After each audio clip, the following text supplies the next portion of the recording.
The wait is over. Football is finally back. It is right around the corner. We are like 10 days, 9 days away from the Hall of Fame game between the Jags and Raiders for our preseason game. And I couldn't be more excited. And also, things I'm excited about, just landed in my new apartment. Finally settled down. I apologize for no wall art. I'll make sure the setup looks better, but I want to get a video out. I was super excited to start this process back up again. And I figured why not, start off with training camp. Figured we can go over kind of the bright spots, the kind of injury updates, and just kind of go over what's been talked about in the first 2 days. Without any further ado, let's get into it.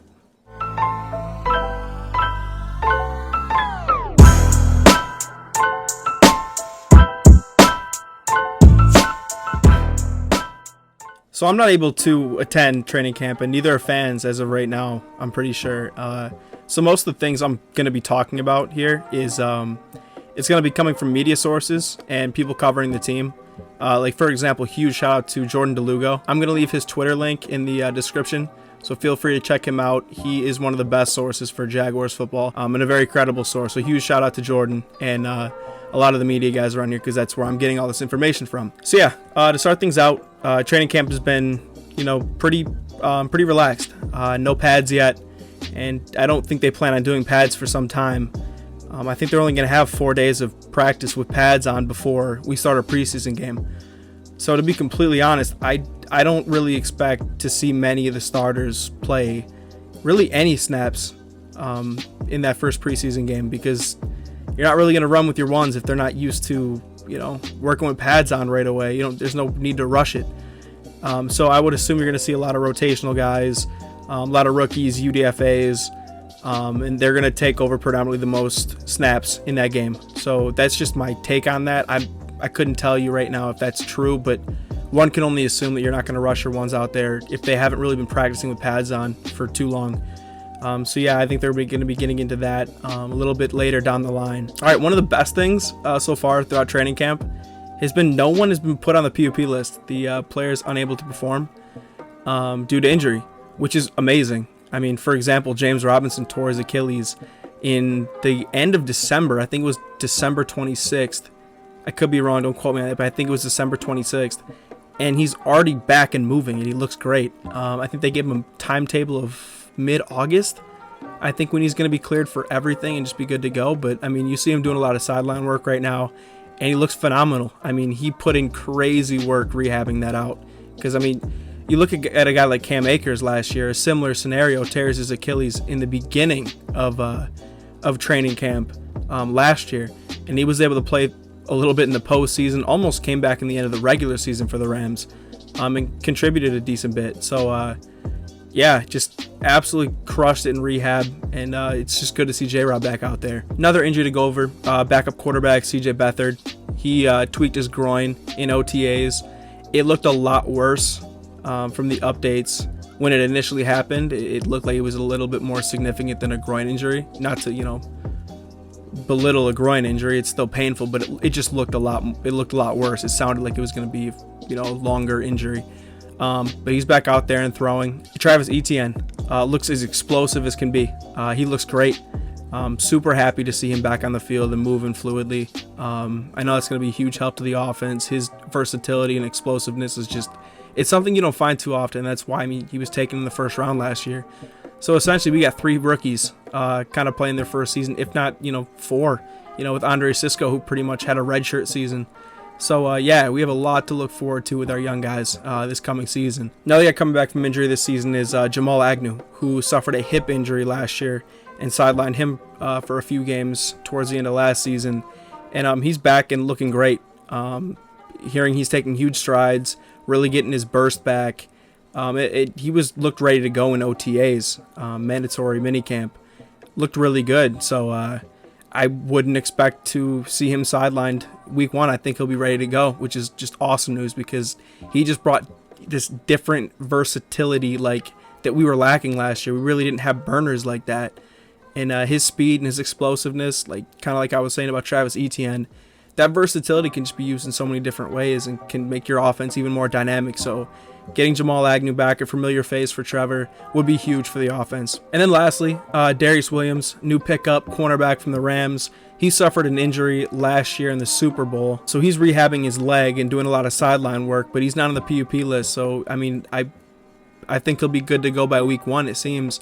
You might even see him a little bit in the preseason. But that rehab is looking really good as well. So all good news in injury front, except for one thing that took place on Monday. Rookie linebacker Devin Lloyd out of Utah suffered a hamstring injury. Yeah, he just wasn't walking with too bad of a limp, but it's something to keep him sidelined, keep an eye on him for. Yeah, I wouldn't expect to see him in the Hall of Fame game at all. I'm not sure when exactly his timetable is set for him to return to practice, but he's just doing individual mental reps. And kind of just taking it easy, because that's an injury that you really want to be careful about, and you don't need to rush him back. We're not in a rush to bring him back, you know. With a hamstring injury like that, it's very easy to re-aggravate that, and the best thing to do is give it time. And for a rookie, just taking mental reps, getting used to the playbook, and just communicating is one of the most important things. So it's just a good thing that he's able to do that as well. So yeah, it's something to keep an eye out for, and I'm sure we'll get more updates on that soon. All right, and as far as the first 2 days of training camp went, Trevor Lawrence, the 2 words I was seeing the most from Twitter were crisp and confident, which is just, 2 things you'd love to hear from your quarterback. He started out on day 1 0 for 2, which, people were kind of freaking out about. It's training camp. It's just guys running around in shorts, pump the brakes a little bit. But he ended the day 5 for 8. And then day 2, even better. I want to say he ended up 17 for 17 throughout 7 on 7s and 11 on 11. So, yeah, Trevor Lawrence looks great. That deep ball he threw to Tread today was beautiful. If you didn't see it on Twitter, definitely go check that out. Definitely things you like to hear from your quarterback, especially going into year 2 where you would hope he takes a big jump. So yeah, that's on the quarterback front. As far as running backs go, ETN looks fantastic. Got his burst back. I'm super excited to see him play next season. J-Rob doing sideline work, rehabbing that injury, still getting back to full speed. They gave him a mid-August timetable to get back to regular performance. So, that's a really good sign. Is like when that injury first happened, I'm like, man, he's probably going to miss a few weeks next season. Dude's going to be ready to go, it seems like. So, and even if he's not, I mean, like, the fact that we're even having this conversation just shows how much work he's put into this offseason. So shout out J-Rob, super happy to see him back. And then Snoop Connor. Snoop Connor's turning some heads. People really like what he's got and what he brings to the table. So he's been looking really good in training camp so far as well. What's going on in the wide receiver room is really, really interesting. People really don't consider us to have the strongest wide receiver group, and I wouldn't call you crazy if you had that opinion. But yeah, that battle for that last slot is it's going to be a tough battle. You got Kevin Austin, just an athletic freak, UDFA that people were super excited about after the draft. One of the best pickups among UDFAs was a common take you saw. People really like him. Treadwell as well. I mean, they brought him back on, not a massive deal, but money talks. He gave him, I think it was a 3-year deal. And, Tread might make that team or might make that slot. If not higher than the last slot. I'm not sure how many receivers we're going to keep.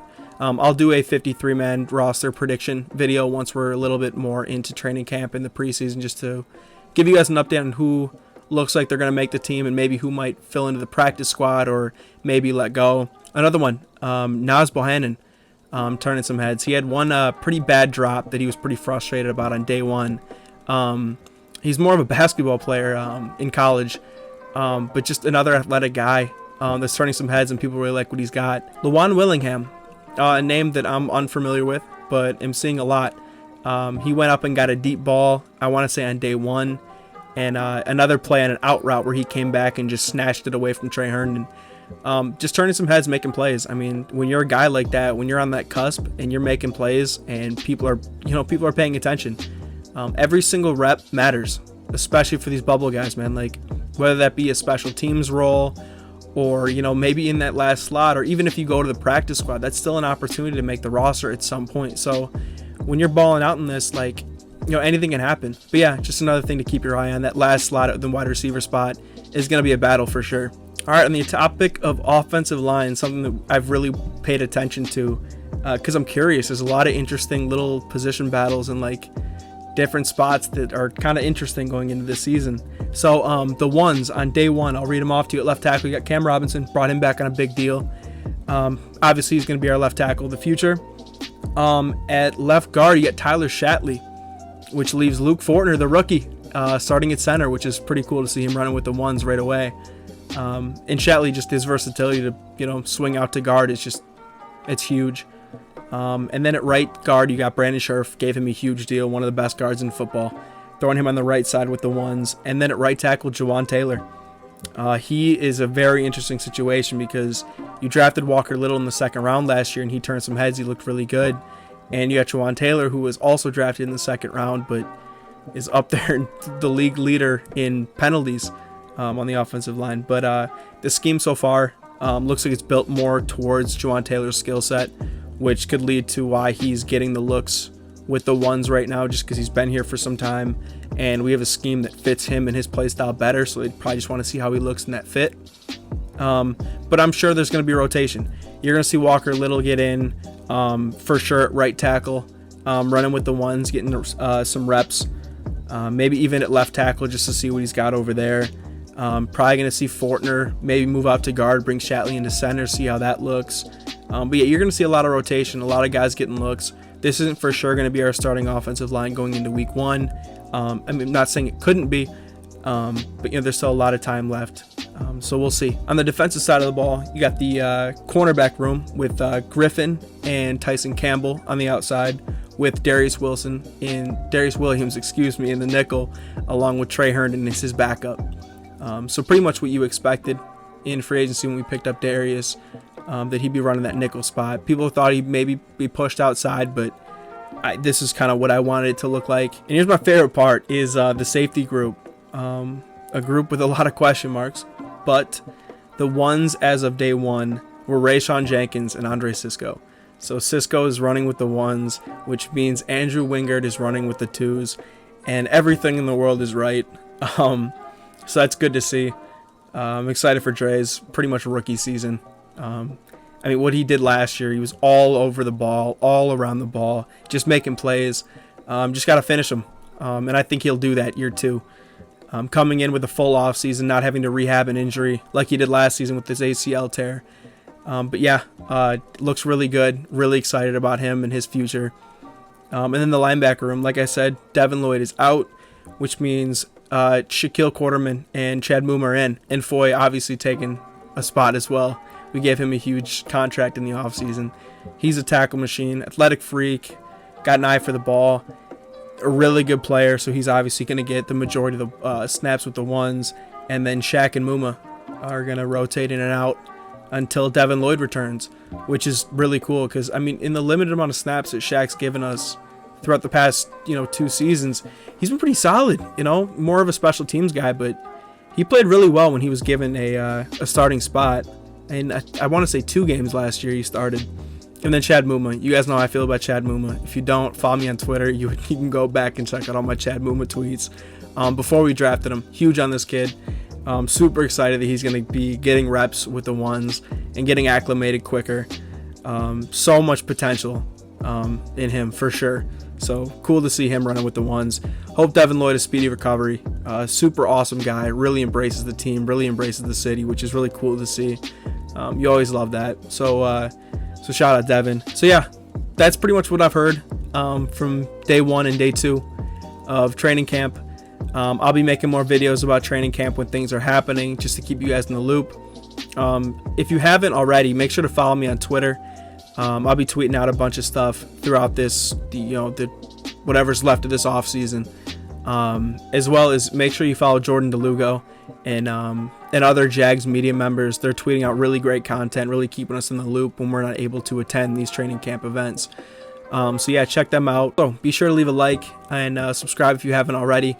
It's really all been riding on me landing an apartment to get these videos consistently out. And that's finally completed, so perfect timing. Right season right around the corner. Cannot wait to fill you guys in with content. Really love doing this. So let me know in the comments what you guys think and what you guys want to see. So yeah, I really appreciate you guys clicking on the video, checking it out. And as always, man, go Jags.